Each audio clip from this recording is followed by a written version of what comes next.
لما اقول لك ملفات الموجرت او الموشن جرافيك تمبلتس على طول مخك بيروح لادوبي افتر افكت، ان انت تقدر تعمل عليه الملفات دي وتصدرها لادوبي بريمير برو او حتى تستخدمها جوه ادوبي افتر افكتس نفسه.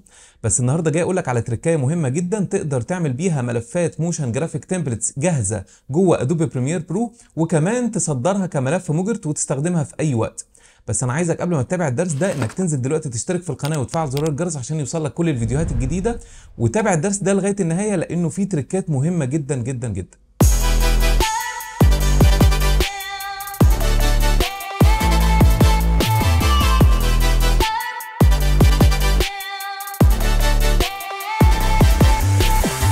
يا اهلا بيكم يا شباب، انا بيتر شكري، والنهارده جاي اتكلم معاكم على ميزه خطيره جدا موجوده في ادوبي بريمير برو، وهي فكره ان انت تقدر تعمل ملفات موجرت او موشن جرافيك تمبلت من خلال ادوبي بريمير برو نفسه، علشان تقدر تستخدم الملفات دي بعد كده، مش تعملها مره وترميها او ما تعملش المشروع بتاعك مره وترميه، ولكن تقدر تستخدمه في اي وقت. وكمان الميزه الخطيره اللي انا جاي اقول لك عليها النهارده ان انت معايا دلوقتي هتعمل لور ثيرد احترافي من خلال ادوبي بريمير برو. يعني لو انت مش بتعرف تشتغل على ادوبي افتر افكتس وتعمل الحاجات دي عليه، هعلمك ازاي تقدر تعملها على ادوبي بريمير برو وبمنتهى الاحترافيه. بس تابع الدرس ده خطوه بخطوه لانه فيه معلومات حلوه جدا وفيه شويه تريكات كده مهمه جدا. فخليني بدون ما اتكلم كتير كده ادخل على ادوبي بريمير برو ونشوف هنعمل ايه.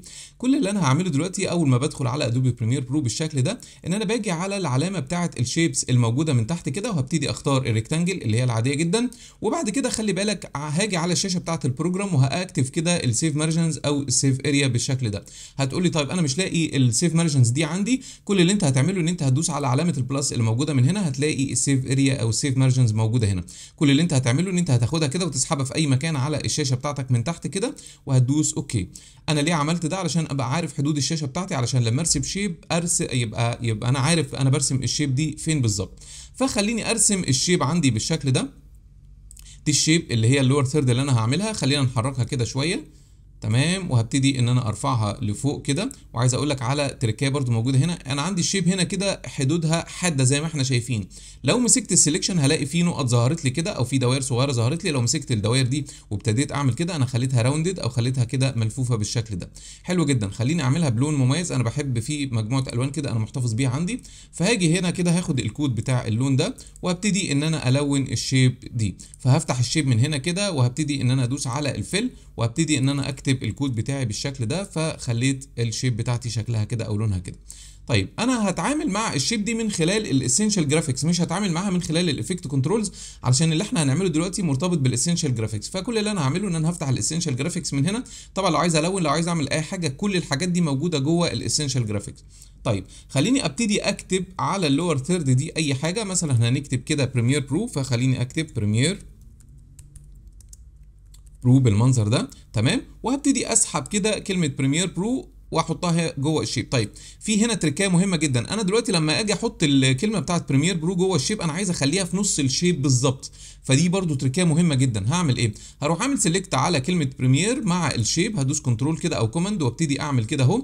وبعد كده هقول له كده الاين تو فيديو فريم. لا مش هقول له الاين تو فيديو فريم، هاجي ادوس هنا كده واقول له الاين تو سيلكشن. يعني انا عايزك تعمل لي الاين مع السيلكشن دي مع الشيب دي. وهبتدي ان انا ادوس الاين كده، هتبتدي كلمه بريمير تبقى في نص الشيب بالظبط. فدي تركايه مهمه جدا. طيب انا كده ممكن الغي السيف مارجنز لو هي مضايقاني. انا كده عملت عليها الرسمه بتاعت الشيب وكلمه بريمير. هبتدي بعد كده ان انا اعمل شيب تانية تحت الشيب دي. فخلينا نكرر الشيب دي مره تاني. يعني هاخد الشيب دي كده كنترول او كوماند سي، بعد كده كنترول او كوماند في، وابتدي ان انا انزلها تحت بالمنظر ده، وهخلي الشيب دي تحت الشيب دي. طيب هنا في حاجه مهمه جدا. انا هبتدي اجي على دول وهبتدي اعملهم في جروب علشان ما نتلخبطش كده. اقدر اعمل الكلام ده في جروب. اعمل الكلام ده ازاي؟ كل اللي انا هعمله ان انا هاجي على كلمه بريمير مع الشيب الاولانيه دي، وهدوس كليك يمين كده واقول له كرييت جروب. يعني انا عملت الاثنين دول في جروب. لما اقفل الجروب ده كده الشيب الاولانيه. بعد كده الشيب الثانيه دي هبتدي ان انا اصغرها كده بالطريقه دي، خليها بالشكل ده. تمام، وخليني احطها تحت الشيب الاولانيه، وخليني اختار لها لون مختلف من الاكواد اللي انا بحبها. فين الاكواد اهي. خليني اختار مثلا الكود ده. تمام، وهبتدي على الشيب التانية دي هبتدي ان انا اكتب الكود ده. فبالتالي اتعملت عندي بالمنظر اللي انتوا شايفينه قدامكم ده يا شباب. تعالوا نعملها كده اهو. طيب انا عايز اكتب هنا اي جمله، فهنا مثلا بكتب اسم الشخص وهنا بكتب السبتايتل بتاعه، بكتب يعني التخصص بتاعه. مثلا لو انت بتعمل لور ثيرد الدكتور مثلا، فبتكتب دكتور فلان الفلاني وهنا التخصص بتاعه مثلا يعني. فانا كتبت بريمير برو، خلينا نكتب مثلا اديتنج سوفت وير هنا مثلا. فطبعا دي عشان تجربه، فخلينا نكتب اديتنج سوفت وير،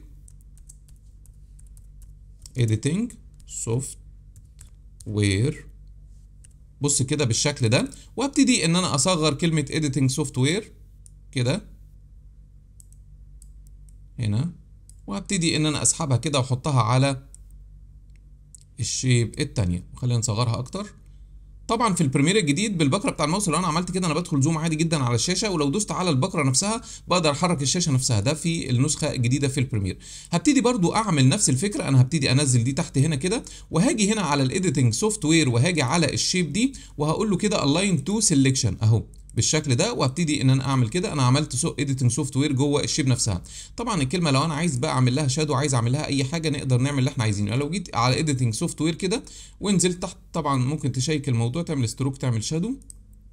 فانا كده جيت عملت شادو على الكلمه دي، وخلينا برضو نطلع نعمل شادو على الكلمه اللي فوق اللي هي البريمير. ننزل تحت هنا كده ونبتدي ان احنا نعمل شادو بالشكل ده. خلاص. طيب انا هبتدي برضو ان انا احط التانيين دول في جروب، يعني هبتدي على اديتنج سوفت وير والشيب التانيه دي، هدوس كليك يمين كده واقول له كرييت جروب، يبقى انا حطيت التانيه دي في جروب. دلوقتي لما اجي احرك ده، بصوا كده لما اجي احرك دي انا بتتحرك جوه الجروب بتاعي. طيب هنبتدي نعمل الحركات بتاعتنا بقى من خلال الافكت كنترولز. تعالوا نشوف هنعمل ايه. انا دلوقتي تعالوا نصغر الشاشه بتاعتنا او نخليها فيت عادي جدا. انا دلوقتي عايز الكلمه دي او اديتنج سوفت وير تدخل جوه الشيب الاولانيه في الاول، مش عايزها تبقى باينه كده، تمام. وعايز بعد كده اطلع كلمه بريمير برو بره وتدخل بعد كده تدخل اديتنج سوفت وير. تعالوا نشوف هنعمل ده ازاي. كل اللي انا هعمله دلوقتي ان انا هدخل على قائمه الافكت كنترولز بالشكل ده. خلينا نكبرها كده ونكبر الشاشه دي علشان نشوفها كويس. تمام. طيب حلو جدا. انا دلوقتي هبتدي ادخل على الايديتنج سوفت وير، فين؟ اللي هي في الجروب رقم 2. تعالوا نشوف فين الجروب رقم 2. ده الجروب رقم 2 اهو. لما اجي افتحه بالمنظر ده، خلينا نحركه كده، ايوه هي دي. نبتدي ان احنا ندخل الكلمه بتاعت اديتنج سوفت وير بالشكل ده في الاول. بعد كده هاجي على الموشن الاساسي بتاع كل حاجه، يعني مش هندخل على الشيب نفسها ولكن هندخل على الموشن الاساسي بتاعنا عشان لما نحرك كده تتحرك كل حاجه مع بعض. بصوا، فانا اروح مطلع الموشن بتاعي ده في البوزيشن، هروح مطلع الكلمه كلها بره بالشكل ده اهو. في الموشن نفسها كده نطلعها كلها بره، ونبتدي نديها كي فريم هنا كده في البدايه. بعد كده هعد 1 2 3 4 5 6 7 8 9 10. 1 2 3 4 5 6 7 8 9 10. ولو عايزين نمشي بسرعه بندوس شيفت وبيمشي 5 فريم. وابتدي ان انا ادخل كده كلمه بريمير برو هنا. تمام. بعد ما كلمه بريمير برو هنا تدخل، هبتدي يعني اطلع منها بقى كلمه اديتنج سوفت وير. فدي كانت موجوده فين؟ كانت موجوده في الجروب رقم 2. فهبتدي ان انا احط بوزيشن هنا، وهبتدي امشي 1 2 3 4 5 1 2 3 4 5 1 2 3 4 5 15 فريم مثلا انا يعني بضرب مثال كده بسيط جدا. وبعد كده هنزل كده كلمه اديتنج سوفت وير. تعالوا نشوف اللي انا عملته دلوقتي. اللي انا عملته ان كلمه بريمير برو هتدخل وبعد كده اديتنج سوفت وير هتدخل بالشكل ده. فطبعا شكل احترافي جدا. طب حلو جدا. هبتدي بقى اعمل ايه علشان يعني ادخل ده بشكل كمان حلو جدا. هبتدي ان انا اجي على الكي فريم الاولاني هنا في البوزيشن بتاع الجروب ده. طبعا هنظبط الكي فريم ده مع الكي فريم اللي تحت برضو. هنيجي هنا كده ونبتدي ندوس كليك يمين واقول له كده تمبرال انتربوليشن، وابتدي اعمل كده ايز اوت، وهبتدي اعمل كده برضو ايز ان. تمام. وهقول لك ليه احنا عملنا دي دلوقتي، عشان الحركه بتاعتي تبقى شكل يعني بشكل سلس اكتر. بعد كده هاجي على الكي فريم ده هعمل نفس الكلام، هقول له كده ايز اوت، وهاجي هنا كده واقول له ايز ان. فين؟ هاجي هنا كده واقول له ايز ان. طيب بس كده؟ لا، بصوا بقى هاجي العب في الكي فريمز دي. يعني هبتدي افتح الكي فريمز اللي انا عملتها دي بالشكل ده، فلاقيها مرسومه عندي بالشكل اللي احنا شايفينه ده. طيب كده معنى الرسمه دي ايه؟ معناها ان هي بتبتدي بطيئه من هنا كده تسرع شويه بعد كده تبطأ تاني. انا عايزها بقى تبقى يعني مختلفه شويه. همسك الهاندل دي كده وهبتدي ان انا اسحبها الناحيه دي، وهمسك الهاندل وابتدي اسحبها الناحيه دي. انا كده بقول له ايه بقى؟ خلي الدخول بتاعك بطيء، بعد كده سرع وبعد كده بطأ، سرع جدا وبعد كده بطأ. نفس الكلام هعمله في الكي فريمز اللي تحت. تعالوا نشوف كده الكي فريمز اللي موجوده عندي من تحت هنا كده. هبتدي ان انا اعمل سيلكت عليها وهدخل كده واخلي الهاندل دي كده واخلي الهاندل دي كده. ادوس على الكي فريم هنا وامسك الهاندل دي، والله ادوس كده وامسك الهاندل دي واعمل كده. يبقى كده تعالوا نشوف دخول الكلمه وطلوعها بقى هتبقى شكلها ايه. بصوا كده اهو. طبعا زي بالظبط الجراف اديتور اللي موجود على الافتر افكت. خلينا نسرع اكتر هنا في النص. يبقى كده معنى الرسمه دي ايه يا شباب؟ معناها انه هتبقى بطيئه جدا وتسرع جدا وبعد كده تبطأ تاني جدا اهو. فهنلاقي الكلمه دخلت من بره، بصوا كده. فطبعا شكل شياكه جدا، لور ثيرد شكله شيك جدا. بس كده لا، تعالوا بقى نعمل حركه الخروج بتاعتها. هي هتستنى شويه، نطول دي، هتستنى شويه لغايه هنا كده وهتبتدي ان هي تخرج تاني. فهبتدي ان انا اعمل ايه بقى؟ طبعا الكلمه بتاع الايديتنج سوفت وير هتخرج في الاول، فهنيجي كده نثبت في الاول الكي فريم ده، هندوس كنترول سي كنترول في او كوماند سي كوماند في. بعد كده هنيجي هنا كوماند سي او كنترول سي، بعد كده 1 2 3 4 5 1 2 3 4 5 1 2 3 4 5. بنشرح بمنتهى البساطه. يبقى الكلمه دي هتخرج في الاول.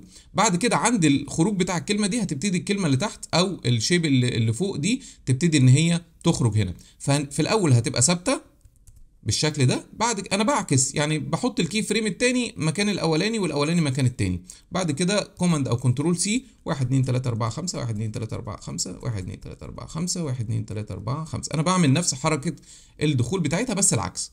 عكست الكي فريمز اهو. كده هتدخل، هتستنى شويه وهتيجي عند الكي فريمز دي.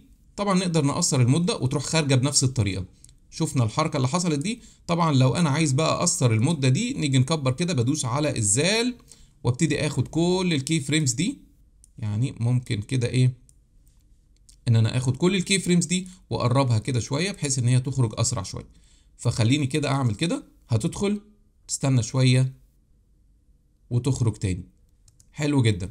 طيب خلينا برضو نشوف الرسمه بتاعتنا شكلها ايه. لا، هنقرب الهاندل دي ونقرب الهاندل دي. هنقربهم كده، بصوا، ونقرب دي كده. يبقى انا عملت كده ايه، حركات احترافية جدا. نفس الكلام هنا، هنروح مقربين الهاندل دي من هنا ونقرب الهاندل دي من هنا زي ما اتفقنا مع بعض يا شباب. اديكوا فهمتوا دلوقتي. يبقى دلوقتي هتبقى بطيئة، تسرع وتبطأ. بصوا كده نفس حركة الدخول اهي. دخلت بالشكل ده، استنت شوية وبعد كده خرجت بنفس الطريقه. طيب انا كده خلصت؟ لا، ده هنا بقى الميزه اللي انا جاي اقول لك عليها، ان انت تقدر يعني تخلي ده كمجرد، كملف مجرد تقدر تستخدمه بعد كده في اي وقت. نقدر نعمل ده ازاي يا شباب؟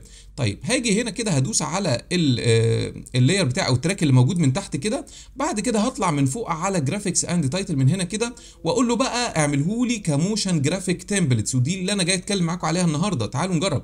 هبتدي ان انا اخرجه كموشن جرافيك تمبلتس كده، وهكتب عليه مثلا لور ثيرد.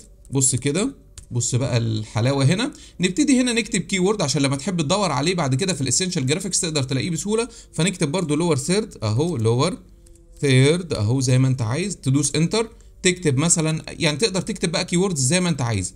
بعد كده هنيجي هنا كده على اللوكال درايف دي، هنقول له بدل ما هو ممكن يكون مظبوط هنا على اللوكال تمبلت فولدر، لا هنخليه في لوكال درايف علشان اقدر يعني احطه في اي مكان انا عايزه في الكمبيوتر بتاعي. بعد كده هدوس على براوز هنا كده واقول له خليه لي مثلا على الديسك توب، واقول له كده سيلكت فولدر واقول له اوكي.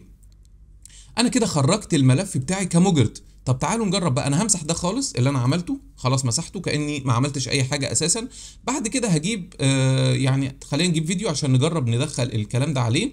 بصوا كده، هجيب فيديو زي كده عشان اقول لك برضو ان احنا يعني ان هو طلع شفاف عادي جدا كملف مجرد. انا جايب الفيديو ده وعايز اطلع اللور ثيرد هنا. هجيبه منين بقى؟ هدخل على الاسينشال جرافيكس هنا كده، وهاجي ادوس على براوز بالشكل ده، وهاجي ادوس على العلامه اللي انا بضيف فيها المجرت بتاعتي او ملفات المجرت من هنا كده، وابتدي اختار ملف المجرت اللي انا يعني طلعته او رندرته على الديسك توب اهو، ملف مجرت. وابتدي استنى شويه كده، هتلاقيه اتضاف عندك اهو، نزل، شايفين؟ تمام، ونزل متحرك اهو، تقدر تمشي عليه كده وتشوفه بيعمل ايه. طب خلينا نضيفه كده على الفيديو بتاعنا بالشكل ده. بص كده لما نيجي نعمل بلاي هتلاقيه اتضاف عندك بالشكل ده. يبقى انت عملت مجرت جاهز من خلال ادوبي بريمير برو. تقدر تعدل عليه بمنتهى البساطه. لو دوست عليه كده بيظهر لي كل اللي انا كنت عامله قبل كده، واقدر اعدل عليه بمنتهى البساطه. بتمنى طبعا التريكات بتاعت النهارده تكون عجبتكم يا شباب. يا ريت لو عجبتكم التريكات دي ان احنا ندوس لايك على الفيديو ونشير الفيديو في وسائل التواصل الاجتماعي. وبتمنى كمان اللي لسه ما اشتركش في القناه يا ريت ينزل دلوقتي يشترك في القناه ويفعل زر الجرس عشان يوصل لكم كل الفيديوهات الجديده. شكرا ليكم واشوفكم في درس جديد من دروس ادوبي بريمير برو.